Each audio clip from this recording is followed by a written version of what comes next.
Chapter 11. Not a retard. Most families look pretty normal from the outside. Anyone looking at mine would see a father who works from home writing a book, a mother who does yoga and jogs while she looks for a new teaching job, and a kid who rides his bike all over town and helps to rehabilitate raptors. But put my family under a magnifying glass and you'd see a really sad man who left his family and vanished, a mother gone silent and mean with worry, and a kid scared of owls. A kid who every time he thought of his father felt scared to death of death. What would I see if I looked closer at Leah's family, at Lucas's, at Eric's? Eric came to find me Saturday morning, a week after Dad took off. I sat in my room, staring out at the driveway, like if I just gazed at the potholed gravel long enough I could make the VW appear. I didn't see Eric until he tapped me on the shoulder. "Don't surprise me like that," I yelped.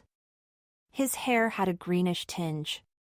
He stood there in his Jawa bug t-shirt and denim shorts, grinning. "I dye it with what?" "I dye my hair with Jawa." His tongue danced in his mouth, trying to make me understand. "Oh, Jello." I touched the ends of my hair. It was longer than I'd ever worn it, almost ponytail length. "I dye yours," Eric said. "Please, Solo?" I turned away from the window. Dad said he'd come back. But he hadn't called, hadn't even written. Was he even alive? Okay. Let's go. I marched Eric past my mother's closed door and left without writing a note. Let Mom wonder if I'd run away, too. In Mrs. Miller's kitchen, Eric poured hot water mixed with Jell-O powder into my hair. "Whoa! You purple, Solo." I ran into his bathroom. My hair wasn't bright purple like the grapes on the Jell-O box, but just a lit darker, sinister looking. "Why'd you dye your hair, Eric?" I scrubbed sticky streaks off my neck with one of his mom's washcloths. Eric's thick fingers twisted his hair into spikes. I be cool. I couldn't help laughing. Eric would never be cool. His emotions lay right out there for everyone to see, like the bugs under his magnifying glass. Seriously uncool. But I nodded at him just the same. "Your hair looks awesome, dude." "What's going on here?" Mr. Miller loomed suddenly in the doorway, rasping his heavy, asthmatic breath. I hadn't seen him since the day he told the judge to throw me in jail. "Community service is too good for this kid," he'd yelled. I shrank behind the bathroom door and stared down at my purple splotched feet. "Solo and me have fun," Eric said. "See, Dad? I have green hair." Mr. Miller's eyes slid over him and shot bullets at me. He turned and stalked out the front door. "Come on." Eric ran out of the bathroom. We knelt on the couch and peered out the open window at his parents. They stood in the garden on opposite sides of Mrs. Miller's deer fence and glared at each other. Through the open window, we could hear every word they were saying. "Why is that boy in my house?" Mr. Miller clenched his fists. His black three-piece suit and trench coat looked out of place surrounded by Mrs. Miller's corn and daisies and cheerful red tomatoes. "He's Eric's friend." Mrs. Miller whipped off her cowboy hat and shook it in his face. "Anyhow, what you care? You're never home. Someone's got to put food on the table. And someone's got to make sure our son gets a chance at a normal life, never be normal." "He's a freak." "Normal?" Mr. Miller spat the word. "Our son." I gripped Eric's arm. But he just sat there, staring through his magnifying glass. Did he not hear what his father had just said? I looked back toward the window in time to see Mrs. Miller turn her back and Mr. Miller raise his fist. Slowly, she swiveled her head and looked at him over one shoulder. She reminded me of this barn owl we had recently in the center's treatment room. The bird had been hit by a car, then mauled by a dog. It was so injured that Lucas could tube feed it without gloves, and it didn't even try to shred his hand. Mrs. Miller looked just like the owl, ready and waiting for more pain. But Mr. Miller lowered his fist and stalked to his long black car. Going on another overnight business trip? Mrs. Miller pulled her hat low over her eyes. Even from the living room, I saw tears shining on her cheeks as the car sped off. My throat stung. Solo? You hurt my arm.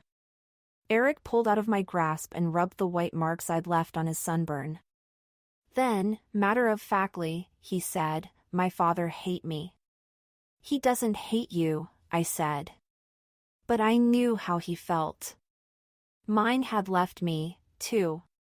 Hey, got any new bugs? I jumped off the couch and headed for the stairs. I have a new spider. So show it to me.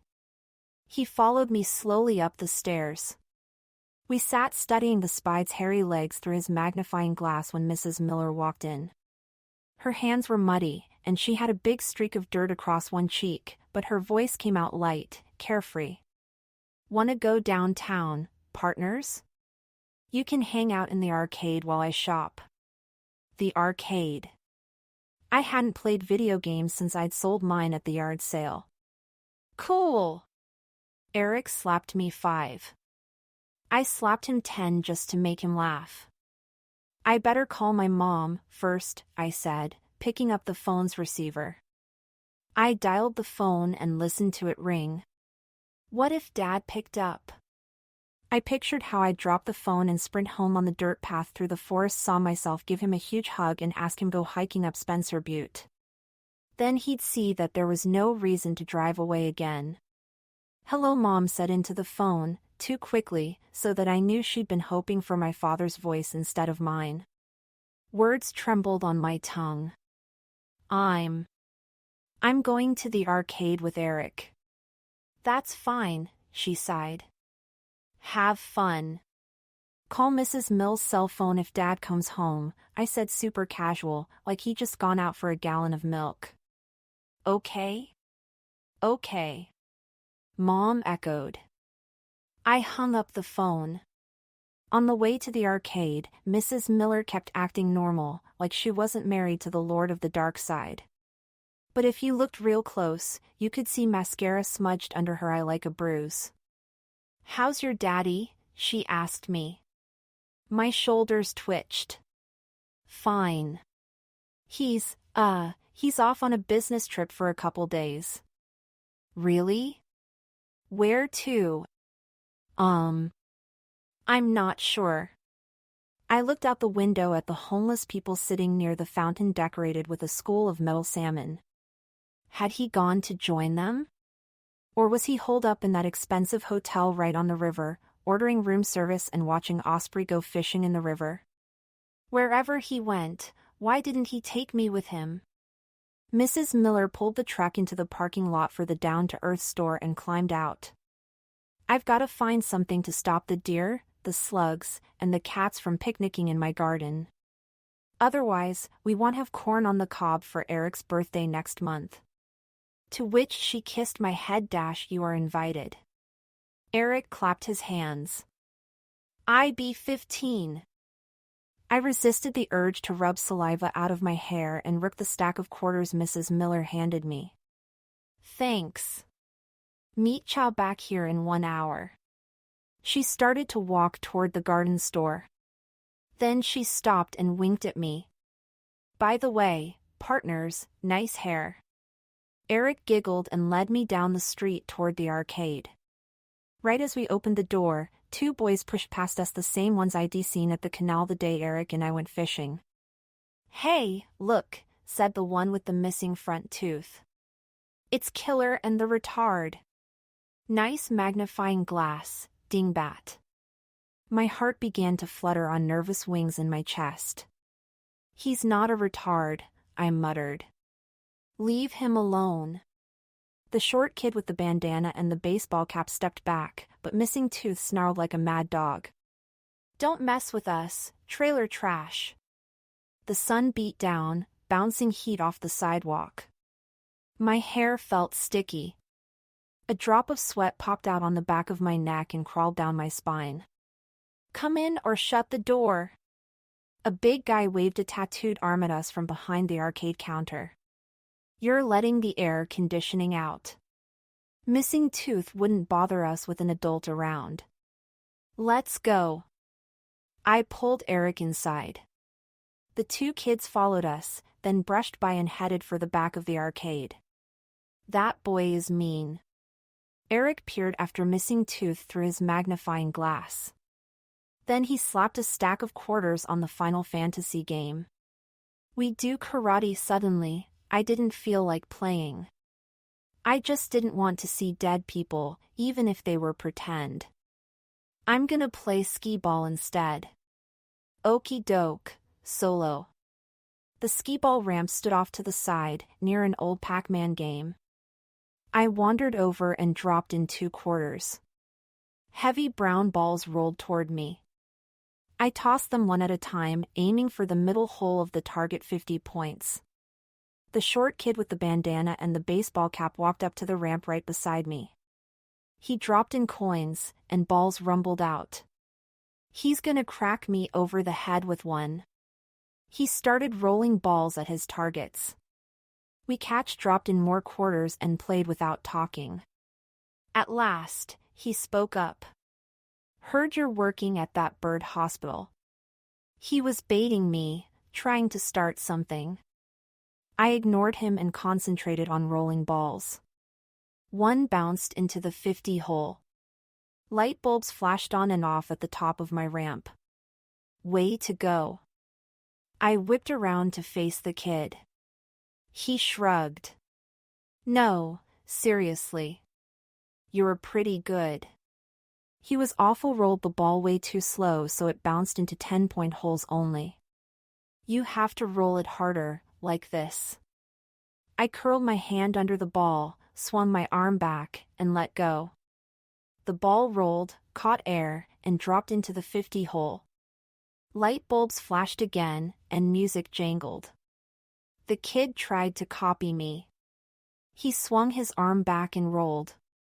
His ball took its sweet time wandering up the ramp, then dropped into the 20-point hole. Better.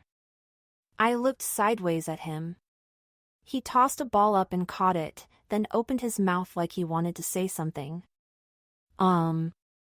He finally got the words out. Sorry about my friend. He's just fooling around. I snorted. These days, I could spot a predator a mile away. Missing Tooth was out for blood. But this kid reminded me of Blinky Quiet, a little shy. Wanna go swimming at the river? He asked. I've got an inner tube. We could float down a couple miles, hike back up. The river was nothing compared to the Pacific. No waves, no sand, just flat, boring water. But I missed swimming, feeling totally submerged like a fish. And it was hot. Maybe. I'm Solo.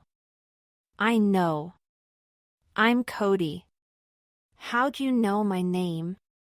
My dad's a cop in juvenile corrections, remember? All at once, the word criminal felt branded into my skin once more. I'd forgotten how it burned. But Cody didn't seem to see it. So you're from Southern Cal? Can you really walk around in shorts on Christmas? We used to surf after we opened our presents. Cool! Missing Tooth swaggered up with a rope of licorice around his neck.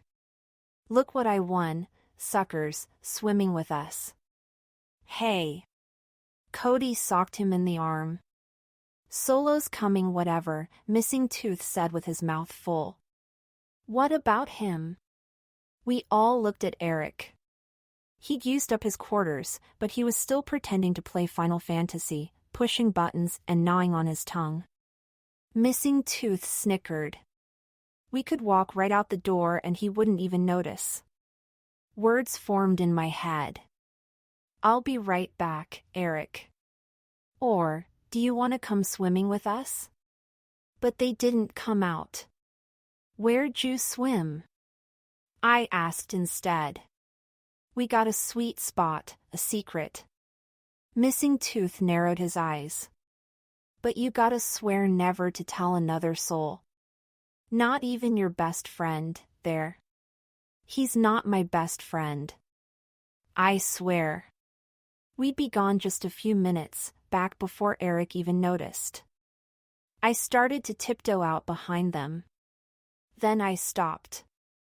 I couldn't abandon him. Eric turned to me. Solo? You wanna play? Sweat trickled down his forehead, mixed with green jello. Through his bangs, I saw the round, raised scar from where the shot had grazed him. My stomach went belly up. Missing Tooth sneered. Oh. The retard's onto us. I stared at a dried-up piece of gum on the dirty carpet. I told you not to call him that.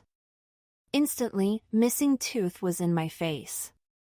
You wanna fight, trailer trash? The man behind the counter raised his head from his newspaper, sensing trouble.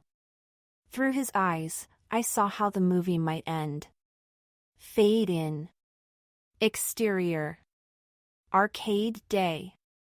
Video games beeping and whistling, kids whooping. Suddenly, a handheld camera begins to bounce around the scene. People rush over, pointing and screaming at something. Crowd, together.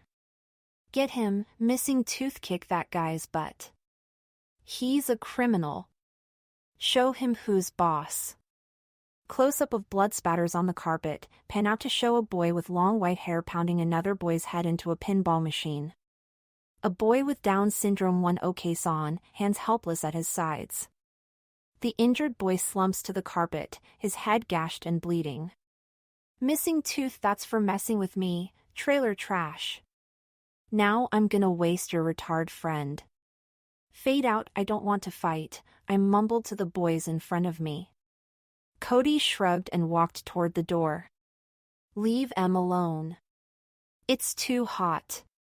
But there was no stopping Missing Tooth. How about you? He stuck his face close to Eric's. You wanna fight, retard? What happened next shocked me more than if a hawk had swooped into the arcade, grabbed the dried-up pitchy of gum beside my shoe, and started blowing pink bubbles. I'm not a retard, Eric yelled. Then he karate-kicked Missing Tooth, Final Fantasy style, right in the jaw. Chapter 12. Nictitating membranes. Eric and I didn't tell Mrs. Miller what had happened in the arcade, how Missing Tooth held his jaw like his teeth might fall out, sputtering blood and spitting curses until Cody pulled him out the door and they disappeared down the street. How the man behind the counter saw the whole thing and only flashed this little grin at Eric before he went back to talking on the cell phone in his hand. Nice move, Eric, I said when his mother went into Subway for sandwiches and chips. He grinned. I get a black belt in karate. We ate in a park with little kids who swarmed like ants around an ice cream truck that blared carnival music in the parking lot. Mrs. Miller bought us popsicles to cat in the truck on the way home. She let me out in front of the trailer. The Big Grapes parking spot still stood empty. When's your daddy get back? She asked. I bit my lip. Soon. Come on over tomorrow if you want to help Eric heat up outside, and me make berry tarts. We'll start early, before things by Eric. Okay. Thanks for the sandwich and popsicle they left, and I climbed the porch steps, dread slowing my feet. Inside the trailer, bluish smoke drifted down the hallway like car exhaust. Mom's dead. I sprinted down the hall and burst through my parents' bedroom door. My mother sat cross-legged on the carpet surrounded by flickering candles. Her thumbs and index fingers made circles on her knees. At the sound of my gasp, her eyes flew open. What's wrong, Solo? I coughed to hide the terror that had yanked me down the hall. Geez. What's with the smoke? I'm burning sage. She sucked in a long breath through her nostrils. My yoga teacher says it helps ward off evil spirits. Evil spirits? I'm meditating, solo. Why? My mother blinked, reminding me of Hermes at the Raptor Center. Owls have nictitating membrane second eyelids that sweep across their eyes, windshield wiper style, to protect them from injuries when they get into it with a rodent or smaller bird. Mom's eyes looked blurry, as if she had nictitating membranes, too. What were they protecting BR from? Me? She sighed and stretched her legs out in front of her, folded her arms tight across her chest. I'm trying to calm my mind and reach out to your father. Wherever he is, maybe he'll sense how much we love him and come back to us. If he's still alive. I couldn't stop the words from bursting out. I wanted her to get angry, to order me to stop all the drama and look on the bright side of life, to walk on the sunny side of the street, and to never give up hope, every cliché in the book. Instead, she dropped her head to her chest. If he's still alive, she echoed in a tiny voice. I didn't cry. Just slammed the screen door, grabbed my bike, and ran up the hill until my lungs begged for air. At the top, I climbed on and flew down the hill. I rode hard into town and skidded to a stop in front of the library. Wherever Dad was, maybe he'd check his email. I loped up the round staircase to the second floor and the computers, logged onto the internet with my new library card, and sent a message to my father's Gmail address. Dad, how are you? I'm okay. Mom's okay, too. I miss you. Will you come back soon? Love, Solo. I sent it. Biked home and waited. But he didn't come back on Sunday. And he didn't email me back. Sunday afternoon, I biked back to the library and stayed until it closed, checking my email every 5 minutes. Instead, finally, there was a note from Blinky. Solo. You back? My mom thinks she saw your dad at the DMV. Rajan and Eldon say hi. My fingers pounded the keyboard, shooting back a message to my friend. In the California DMV? I raced home. Mom knelt in her garden, planting some poor seedlings from a plastic 6-pack into hot soil. I left my bike against the trailer and tiptoed in, grabbing her phone to call my grandma. Hey, Gram. I kept my voice low, not wanting Mom to hear and get her hopes up. It's Solo. Is my dad there? Her voice sounded confused. Why would he be here, honey? Isn't he with you? My mother appeared in the kitchen doorway. The corners of her mouth turned down, and she wiped one hand across her eyes, leaving a big streak of garden dirt. I already called her. Oh. I looked away toward the spiderweb stretched across a corner of the kitchen window. Ali hung there, lifeless. Sorry, Graham. He must be at the store. Thanks. I hung up before she could ask me any more questions, then walked slowly down the hall. I held my breath against the sickly sweet scent of incense wafting out of Mom's bedroom. It was worse than any smell the Raptor Center offered. Exhausted, I crawled into bed. It was only 8 o'clock. The summer sun had just begun to set behind the trees. I fell asleep in a strip of orange gold light that slipped in between the curtains and didn't wake up for 12 hours. The next morning, I rode into town to check my email before my shift at the Raptor Center. But as I flew down the hill, something hissed behind me. Rattlesnake? I glanced behind me. My back tire splayed out floppy against the rim. I rolled the pig wheel off the road and flipped it upside down. I glanced at my watch. 9:40. My shift started at 10. I kicked a rock across the road. It took me 15 minutes to patch my bike tube the way Sergeant Birdnerd had showed me, with a patch kit and tire levers and a tube of stinky glue. Not even a greenshirter from the Tour de France could make it to the Raptor Center in 5 minutes. I pedaled hard into town and raced toward Erie Road. Sweat poured into my eyes, burning them so that I had to squint against the sting. I jammed my sneakers into my toe clips and dropped the bike into the smallest gear. My pedals spun up the steep driveway. Minerva met me outside the clinic, pale fists dug into her skinny hips. "You're late," she snapped. "Next time, call and let me know. I'd hate to have to report you to your social worker." I stared at her in her stupid owl shirt. My shirt dripped with sweat and my legs shook like saplings on a windy day. Before I could say something I might regret, Lucas walked out of the office and socked me in the shoulder. "Flat tire?" He raised his eyebrow at my black, greasy hands. "Took a while to change," I muttered. "First time's the hardest." Minerva didn't seem to hear us. She kept barking orders like a prison warden. "I want you two to clean the mews really well." I found algae in Xerxes's water tub. She glared at me. "Solo, I noticed you're not feeding the great horned owl in the treatment room like I asked you to. From now on, Lucas will feed him." "Fine. It's not like I..." Lucas shot me a warning look that silenced me. "You can feed the cat in the office bathroom. You won't see her, she's feral. Give her a bowie full of crunchies and change her water." Minerva slammed the door behind her and stalked off to her apartment. "She's feral," Lucas whispered. I poured water from my bike bottle over my head. "What d'you mean, feral?" "Wild," he said. "Scared and mean." "She is mean." I bent down to scrub bike grease off my leg. "Don't worry, kid. She'll forget about it in a couple days, and you can go back to feeding the birds. She can feed her own stupid birds." Sergeant Bird Nerd snapped to attention. "You're here for the birds. Remember that." He lowered his voice. "Better feed that cat before she comes out again."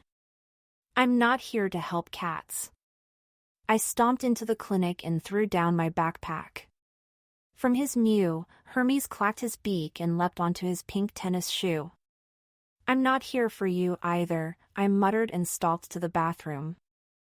The bathroom next to the clinic was small, just big enough for a microscope, a toilet, and a sink full of empty syringes. There weren't many hiding places. Still, I couldn't find the cat. I dumped food into an empty cream cheese container and looked around. Nothing. At last, I heard her. "PRRRPT?" The sound came from behind the trash can. I got down on all fours and glimpsed the tip of a black tail, crooked as a bent finger. "The treatment room." "I think she's got a broken tail," Lucas called from No Kidding. Carefully, I lifted the kin away from the wall. A black and white blur shot by me and disappeared into the clinic. This was no cat. It was a kitten the size of my hand, a ball of long-haired fluff covered in mats and burrs. I could take her home, I thought, clean her up, make her mine. Then, I remembered the owl. "People drop stray cats at the bottom of the driveway," he explained, "thinking if we rescue birds, we'll rescue other animals, too. Some of them find their way up here." She let me pick her up, but she hates being inside. He stretched out his arm raked with red scratches that crisscrossed the 3 parallel white scars near his wrist. Hermes was going bonkers in his mew, dancing around and craning his neck to see where the kitten had hidden herself. Lucas found her and fished her out from behind the desk by the loose scruff of her neck. She yowled. He wrapped her in a towel and plunged a syringe of water into her mouth. "She's dehydrated. That makes 2 of us." I downed a mug of water and turned away while he put the kitten back into the bathroom. I didn't want to look at her, it hurt too much. "Look, kid. Let me feed the birds in the treatment room this one time, just to pacify Minerva. Then we can clean enclosures." "Dude, I don't want to feed the birds in the treatment room." I'm glad she took me off that job. Solo, I want you to water all the flowers. Minerva pushed through the screen door, red hair on top of her head in a sloppy bun and a wet towel around her sunburned neck. Today's gonna be a scorcher. I knocked my water bottle into the sink. It rattled around, and Hermes shot into a narrow brown arrow. He let out a surprised hoot. Quiet! Minerva snapped. We've got birds recuperating in here. Can I ask you something about the Redtail's medication? Lucas stepped between Minerva and me. I bolted out of the office and unrolled the long green hose. I'm not a gardener. I fumed. Pots of flowers hung from the visitor's center and the office. I splashed in water, slopping soil over the sides. Then I yanked the hose up the hill and shot a hard stream of water toward the butterfly garden. WHOOH00-00-00-00 WHO Artemis called to me, already on her perch. Go away. I don't have time for you. The owl spread out her wings and waited. I kept watering flowers. She called again, and the white feathers on her breast fluttered. Lucas said those feathers helped owls to recognize each other across a dark forest. Did Artemis recognize me? Turned the hose on her. Fine. It's not like I have anything better to do.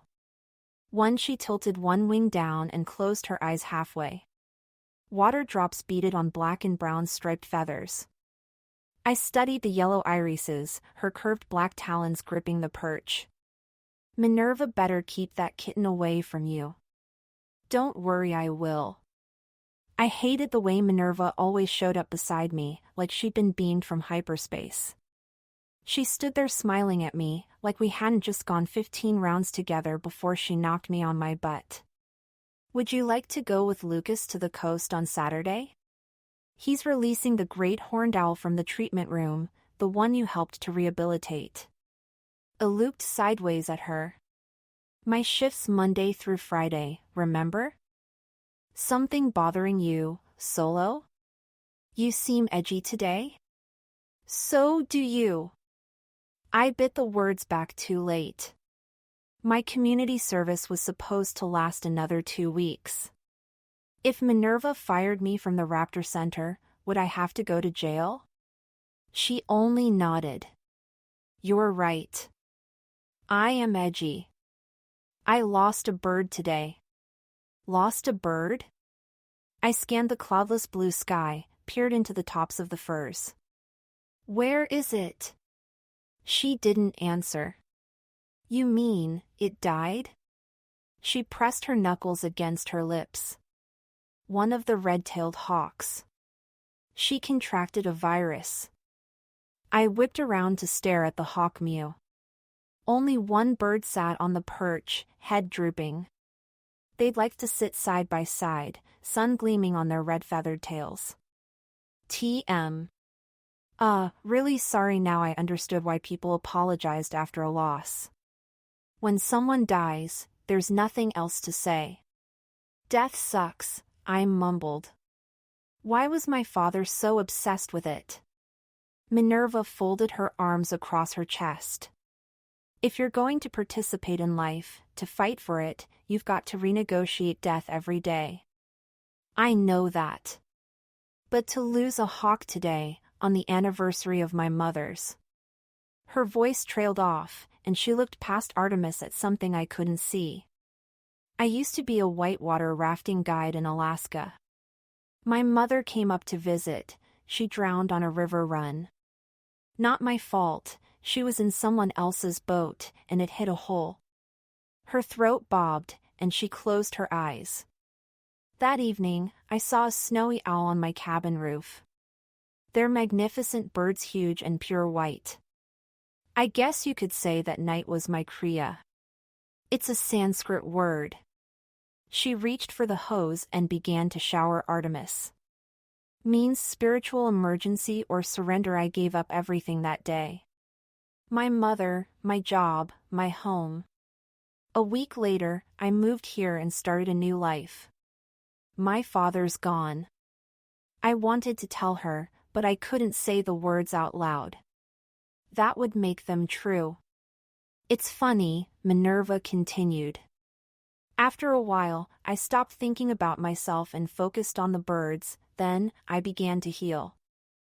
I thought of the bumper sticker on her car. Follow your bliss.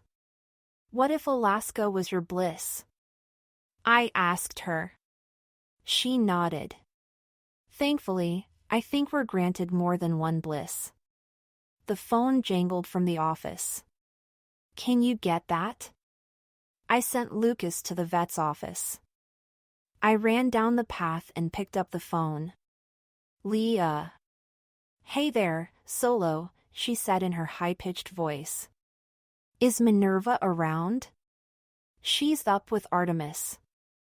I looked down at a note on the desk and recognized Lucas's chicken scratch. Solo.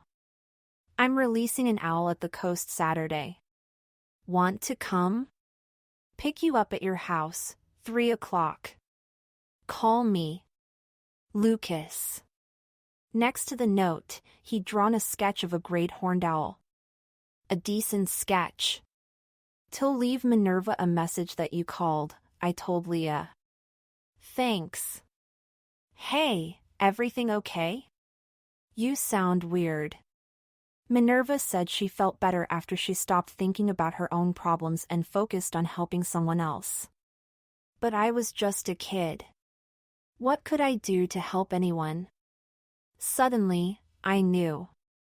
I thought of all those movies Dad had made me watch, screwball comedies. He called them, where Katharine Hepburn and Cary Grant or Myrna Loy and William Powell argued and joked and finally fell in love.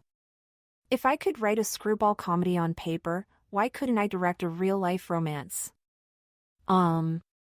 Leah? I stammered, thinking hard as I spoke.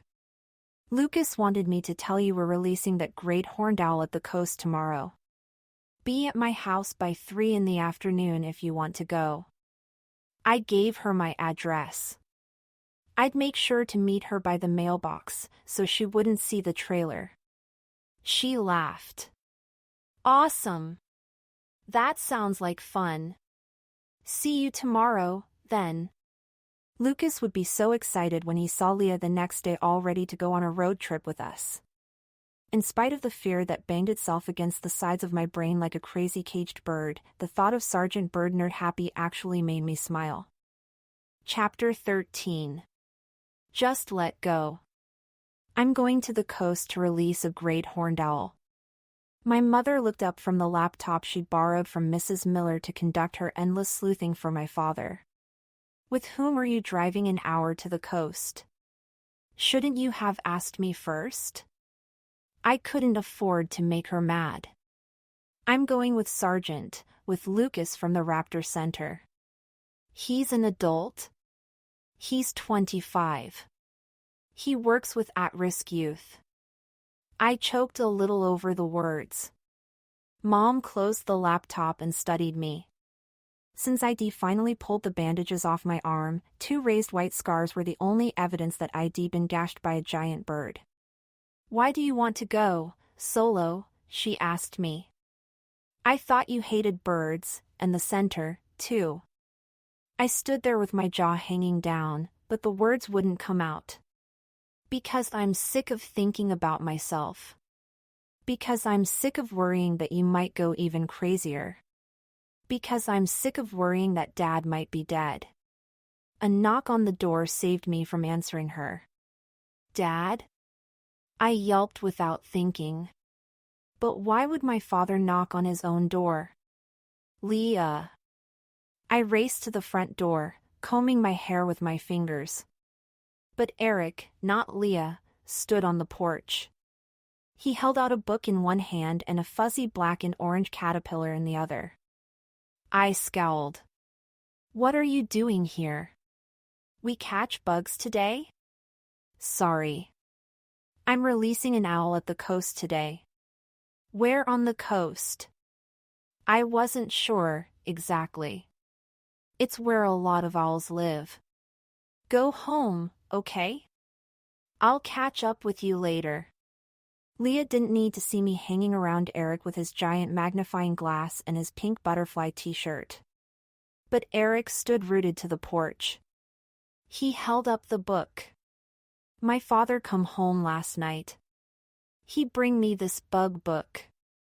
To make up for calling his son a freak.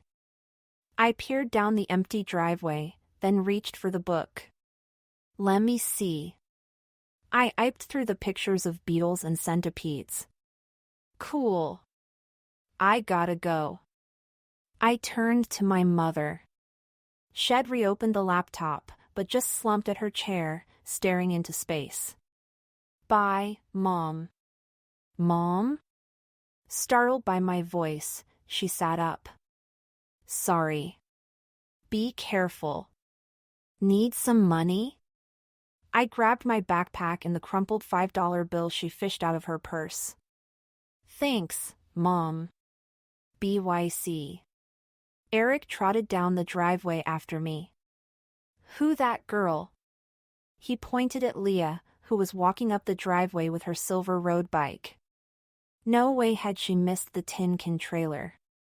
Maybe I could convince her it was Eric's. Do you live here, Solo?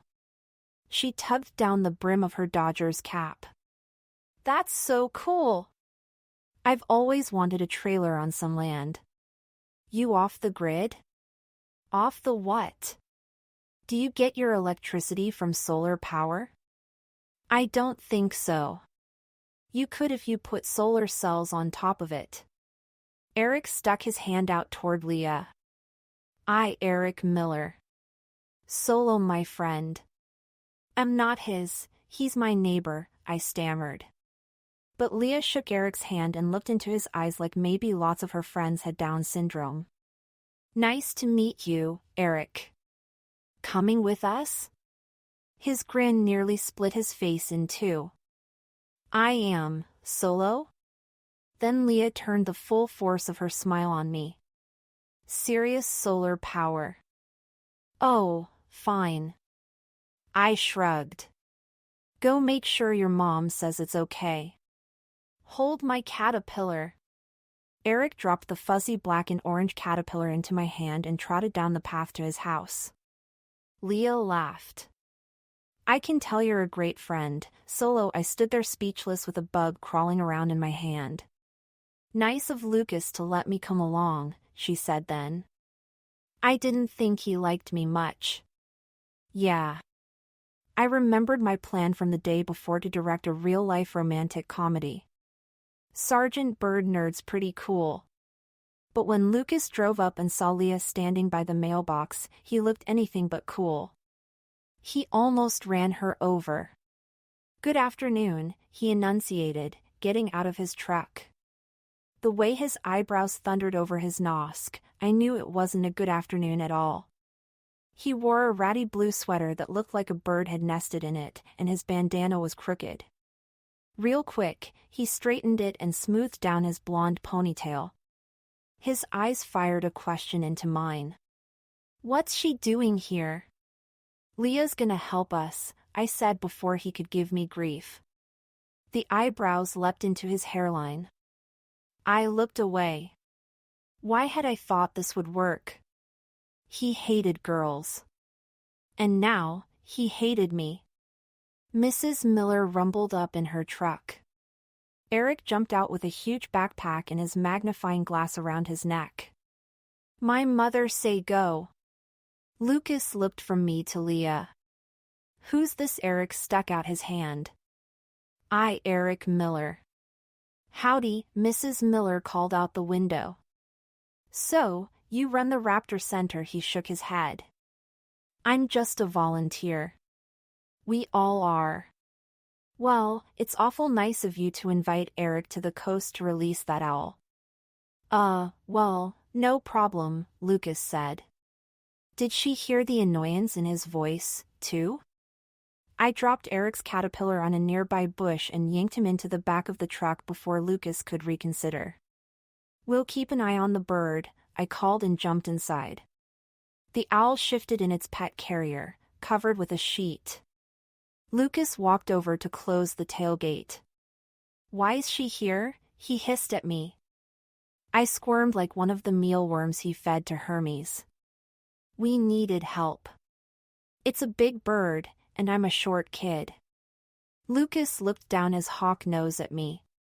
He looked about as far from a romantic hero as I looked from a surfer in my hiking boots and wide-brimmed hat. "You've got it all thought out, don't you, kid?" He slammed the tailgate closed and started the truck. Was it my imagination, or did he take off extra fast, lurching into gear so Eric and I fell forward and whacked our heads against the seat? Under the sheet, the owl clacked its beak. "Sneaker. He won't bite. Relax, Eric." I nudged his chubby legs with my eye, not worried. "This is fun." The truck bed had narrow, tinted windows. Up ahead, I could just make out two kids at the bus stop. Cody and Missing Tooth. Eric saw them, too. "I kicked that guy's butt," he giggled. I couldn't help it. I laughed. "You sure did." I slid open the window. Then, amazingly, Eric read my mind. Together, we yelled the same thing, "I'm not a retard." Missing Tooth stared at the truck and opened his mouth to yell, but Lucas sped off before he could make a sound. After that, the day got better. I leaned against the pet carrier and studied Lucas and Leah through the little open window separating the truck bed from the cab. It reminded me of a movie frame. My screenwriting teacher had told us that if we wanted to study the way real people talk, we should eavesdrop whenever possible.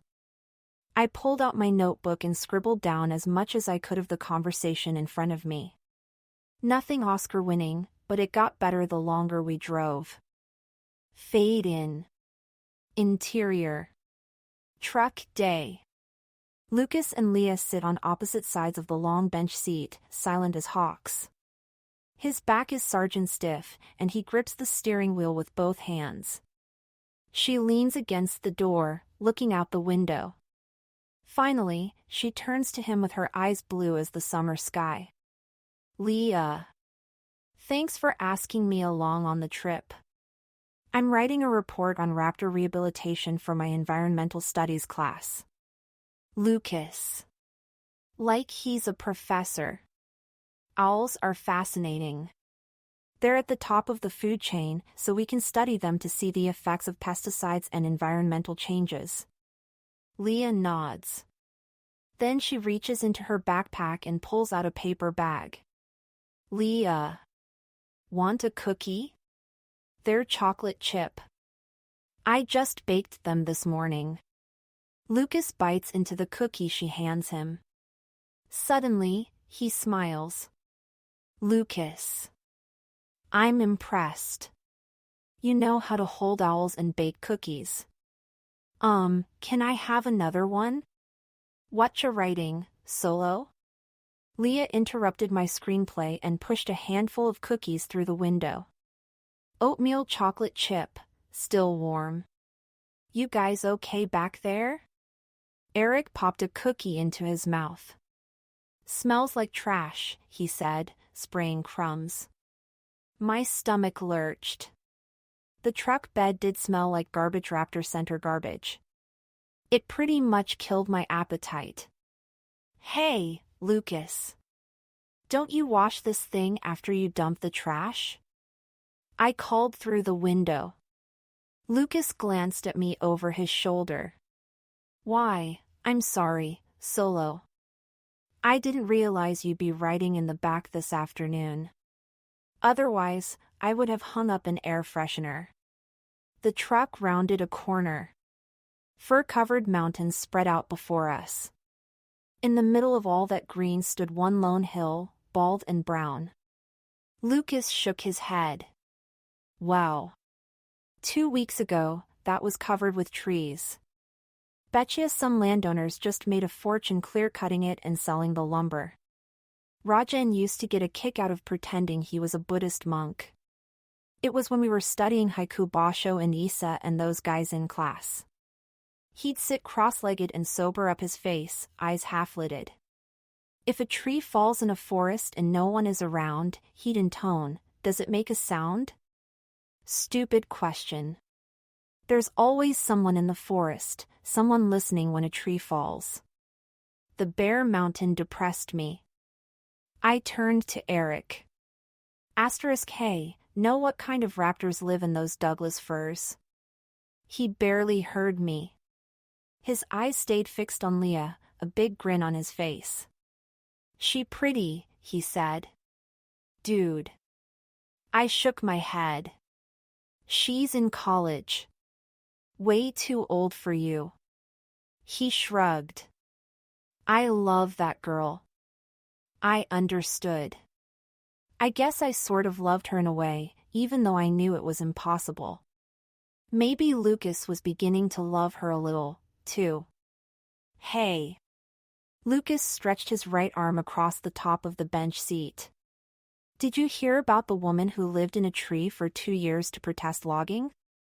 Leah bounced in her seat, eyes wide and excited. Yeah. Wasn't there a guy who sat in a tree downtown for a month?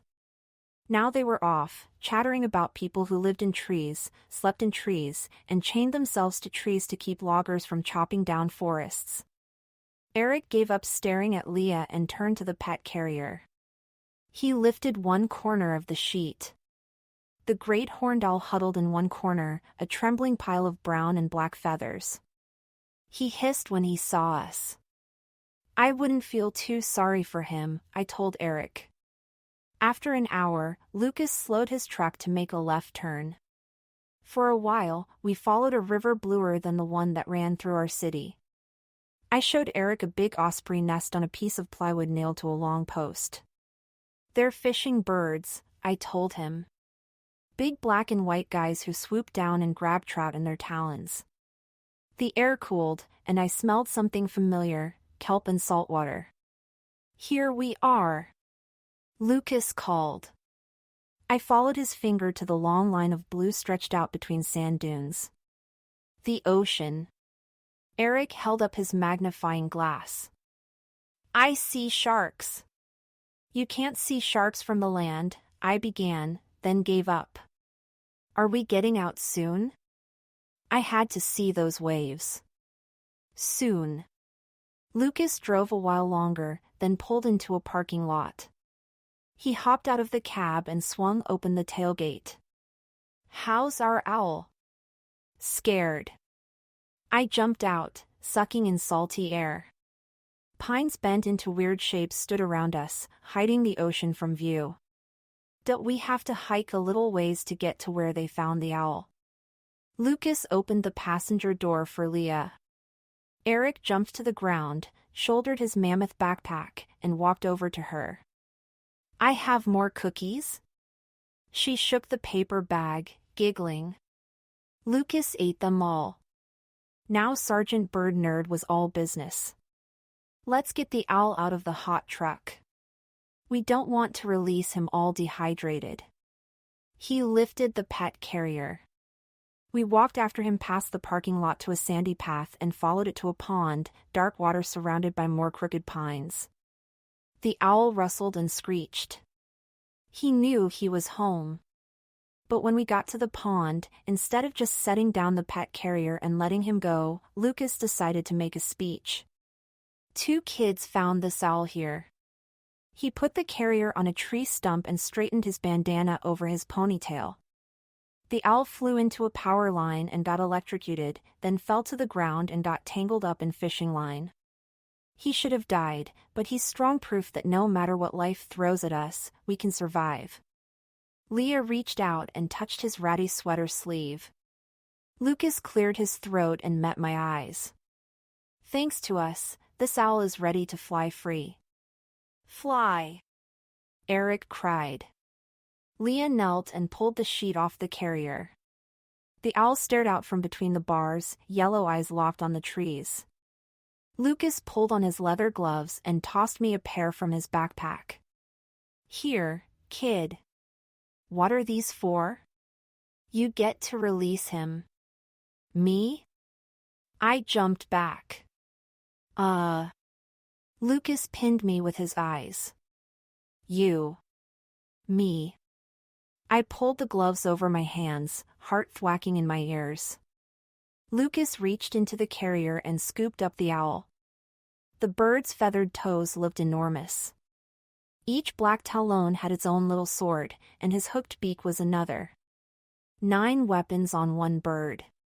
Was the owl a murderer, or was he just trying to survive, like me? Take him. Lucas held out the owl. Grab his legs in your hands and hold him tight against you, so he doesn't hurt his wings. I reached out. In Star Wars, Obi-Wan Kenobi and Darth Vader fight a lightsaber showdown, good against evil in white and black robes. At last, Vader strikes a death blow. Then, all that's left of his enemy is an empty brown robe, almost weightless. The owl felt so light in my hands. Even through the gloves, I could tell he was mostly feathers. He weighed 2 pounds, maybe 3. His fluffy head tufts jutted inches from my face. Good and evil battled in my gut. The owl clacked his beak. Throw him into the air, Lucas told me. I don't want to hurt him. You won't. Trust me. Leah bent close to my car, whispered, just let go. I took a deep breath and tossed the owl toward the sky. Instantly, his wings stretched out and he sailed across the pond into a pine tree. And then, all that was left of my anger was a memory, which was almost weightless. Chapter 14. No longer a beaut. Congratulations. Leah hugged me. Her hair smelled like vanilla. Suddenly, I felt light, like I could fly up into the trees with the owl. Lucas threw an arm around my shoulders, weighing me down. Way to go, kid. Yay, Solo. Eric hugged me too and almost knocked us all over. We stood together in the sand, watching the owl. He sat on a branch and peered out at the trees and the pond like he couldn't believe his eyes. Welcome home. Eric looked through his magnifying glass at the bird. Here. Lucas offered his binoculars. Now you can have owl vision. Our guy wasn't doing much, just meditating up in his tree. And then, without warning, he spread his wings and flew across an open place in the pines, vanishing into the forest. He'll stay there until dinner time, Lucas told us. Mice lived in that forest, and rabbits, and squirrels, and chipmunks. I heard Minerva's voice. Life feeds on life. Get used to it. Leah pointed to a sandy path near the pond. That leads to the ocean. Do we have time for a hike? The owls. Go. Lucas pointed at me. Solo, your eyes are bigger than I took off running down the sandy trail. Eric panted behind me, weighed down by his enormous backpack. Wait, Solo. But I couldn't wait.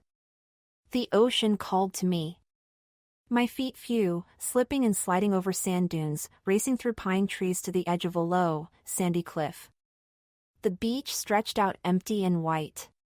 No people anywhere.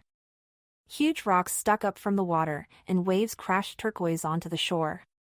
I kicked off my sandals and scooted down the cliffside to the beach and ran straight into the water. The ocean foamed cold around my ankles. Welcome back. I splashed out and ducked under, swallowing a mouthful of salt water. It stung my throat, bitter and familiar. I surfaced and swam toward Skaggles bobbing beyond the breakers. Oregon's ocean felt colder, way colder, than California's piece of the Pacific. I floated on my back, shivering, and gazed at the forest bordering the beach, dark green against impossible blue. Eric stood at the shoreline. Lucas hovered farther back on the beach. I didn't see Leah anywhere. Then, a wet head popped up beside me. She giggled through chattering teeth. It's freezing. Her cheeks glowed pink. Here comes a wave. Let's catch it. Duty side by side, we caught the wave and body surfed. Go, ducks! Leah cried. Ducks? I panted. The university's mascot. You've gotta come with me to a football game sometime. From the shore, Lucas yelled at us to come in. He stood beside Eric, both of them waving their arms like crazy. He's scared we'll get hypothermia. Leah smiled, her lips tinged blue. We'd better go in. He's being ridiculous. My own teeth chattered hard. Maybe not. My fingers are going numb. That's when I noticed mine were numb, too. Race you in.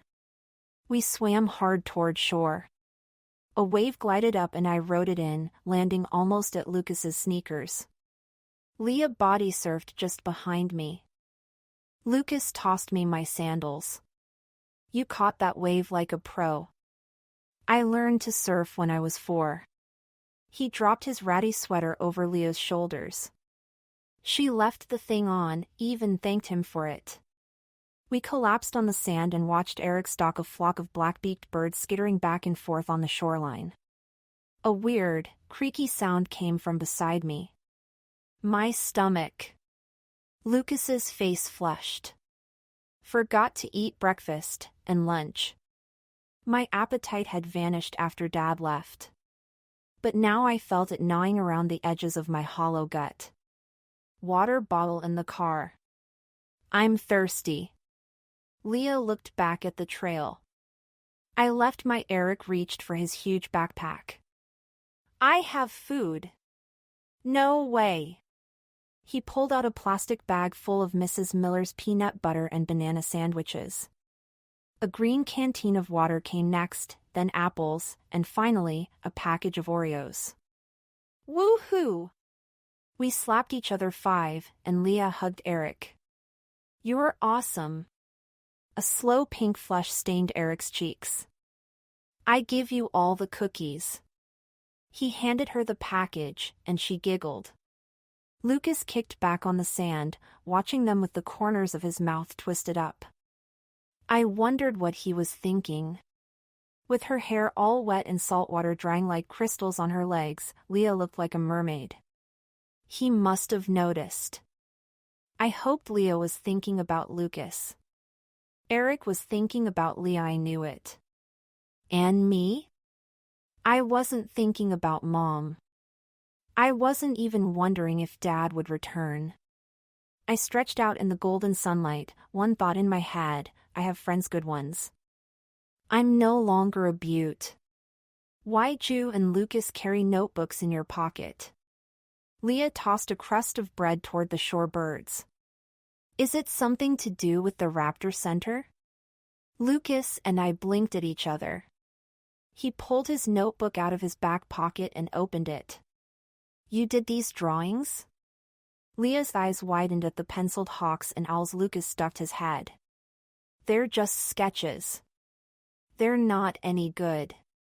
They're fantastic. Are you an artist, too, Solo? I'd forgotten about the notebook in the pocket of my shorts. I pulled it out. Waterlogged, the pages stuck to each other and shredded as I tried to turn them. I'm a writer. I stared down at the wad of ruined scenes. We could iron them. No point. My words had faded and blurred, unreadable. I shoved the pages into my soaked pocket. Till write more. She handed me another half of a sandwich. I'd love to read your work. Lucas stood up, squinted at the sun. We'd better head back.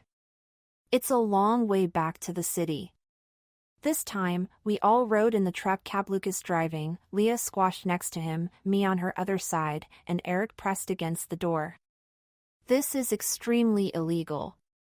Lucas caught my eye and shrugged. But it's better than smelling like garbage. I grinned. Next time I ride in your truck, I'll bring my gas mask. We dropped Eric off at his house, and Mrs. Miller waved to us from her garden. "Thank you," she called. "Hope the sandwiches came in handy." "They sure did, Mrs. M." I called back. I was next. "You can let me off at the mailboxes," I told Lucas. He shook his head. "No way. I want to see your place, kid." His truck rumbled up the gravel driveway and he let out a whistle.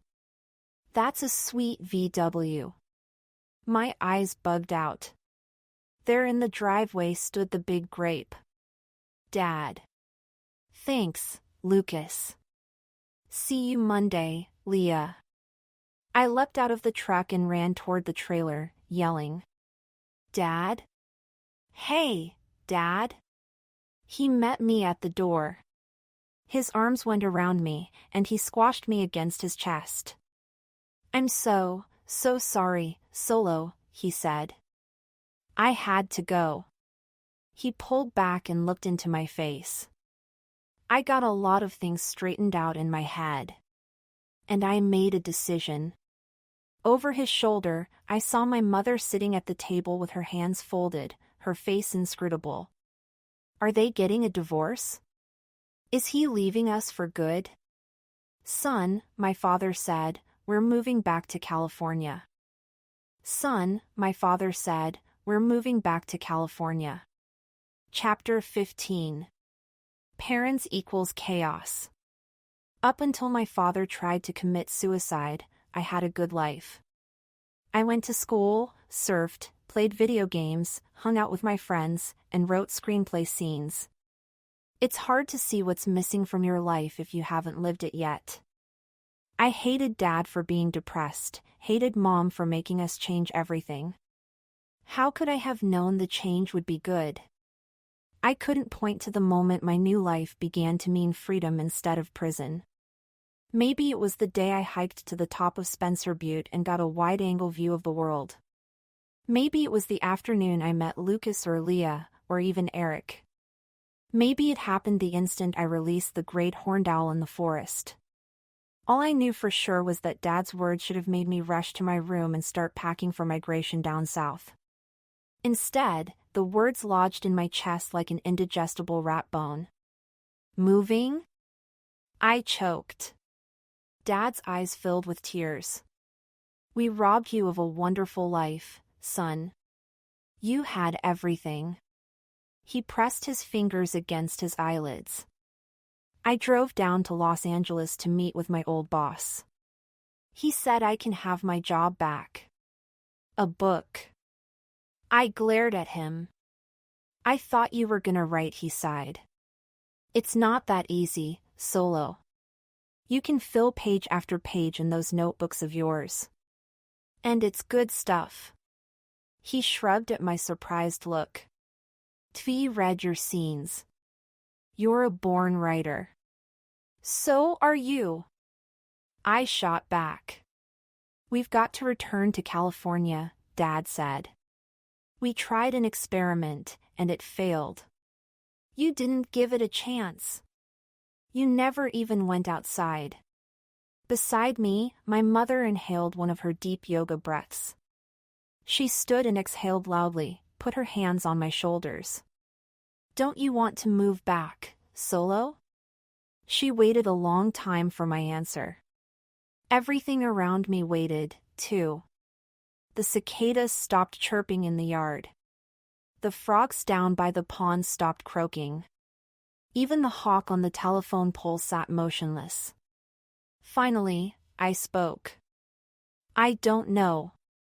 For just a moment, I saw Rajan and Blinky and me together again, striding down the beach with our surfboards. Maybe I could even be friends with Eldon. But sooner or later, I'd head out for the deep water where the biggest waves broke, alone. Then I'd remember. Impossibly tall trees. The car of crows and the hooting of owls. Lucas nailing perches together, smoothing down Biff's crazy ponytail. Leah misting diamonds of water onto Artemis's feathers. I glared at my father. Then, I let go the words I'd been holding on to ever since he tried to commit suicide, all those months ago. I hate you. I stumbled blindly down the hall and into my room. I didn't know what I was going to do until I was doing it. I kicked off my wet sandals, laced up Mom's thrift store hiking boots, and balled up a jacket.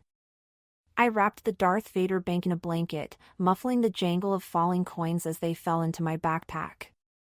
Then I tiptoed into the kitchen. My parents sat on the porch, talking quietly. I grabbed 2 apples and combat crawled back to my room. Then I stood on my bed, popped the screen off my window, and dropped to the ground behind the trailer. My bike stood propped against the trailer's side. I walked it down the path to the forest, not looking behind me. Then I climbed on. Pine cones bounced under my tires, and gray squirrels scurried past me into trees. At our pond, I nearly ran over Eric. "What are you doing here?" I asked. He knelt with a shovel, digging in the soft black dirt. "I look for worms." "What you doing?" "Running away." The words flew from my mouth before I could stop them. But once they were out, I knew they were true. I couldn't go back to California. My father would lose himself in his job again, and one day I'd find him dead. That would kill me. I'd head for the butte instead, live on the land like John Muir. My parents would have to return to Redondo Beach without me. Eric stood up. A reddish-brown night crawler dangled from his fingers. The trees cast long shadows across the forest. Crows and blue jays were packing it in for the evening, making room for owls. "I go with you?" I shook my head. "Bye, Eric. See you someday, maybe." I pedaled through the forest behind the miller's house and rode toward the road. The hill loomed ahead of me. I dropped my bike into the lowest gear and stood up on the pedals. "I will make it to the top." I panted in time with my pounding heart. This time, I did. I clicked into high gear and flew downtown. I stopped in front of the market. Granola bars and soda. The can of Coke cooled my sweaty palms. The bald, tattooed cashier nodded at my backpack full of quarters and dimes. "Got quite a stash there." I ducked my head, sure he could tell I was a runaway. "I'll take a couple of those, too." I pointed to the sugar-coated gummy worms in a plastic tub beside the register. The cashier wrapped them in tissue paper, and I stuffed them in my backpack. Back outside, I sped toward Erie Road. The sky glowed navy blue with a thin line of pink in the west. Ahead of me, a short, stocky cyclist rode with so many red and white lights on his bike that he looked like a two-wheeled police car. He was a strong rider and fast. I finally caught him at a red light. "Hi, Solo." "Eric? Where are you going?" Eric gripped his handlebar in one hand and pulled a squirming pink night crawler out of his pocket. "I come with you. Feed the birds." Until that instant, I didn't know exactly where I'd start my ascent to the butte. The pig wheel led me on the path it knew best toward the Raptor Center. How had Eric known? "Go home," I told him. "You're not invited." Tears filled his eyes. My father yelled at my mother. I run away, too. In my head, I saw Mr. Miller's raised fist, felt his rasping breath hot against the back of my neck. I understood. "Okay," I sighed, "but step on it. We gotta get out of town before someone sees us." Eric pulled a red flashing light off his brake cable. "Put this on." I clipped it to my bike.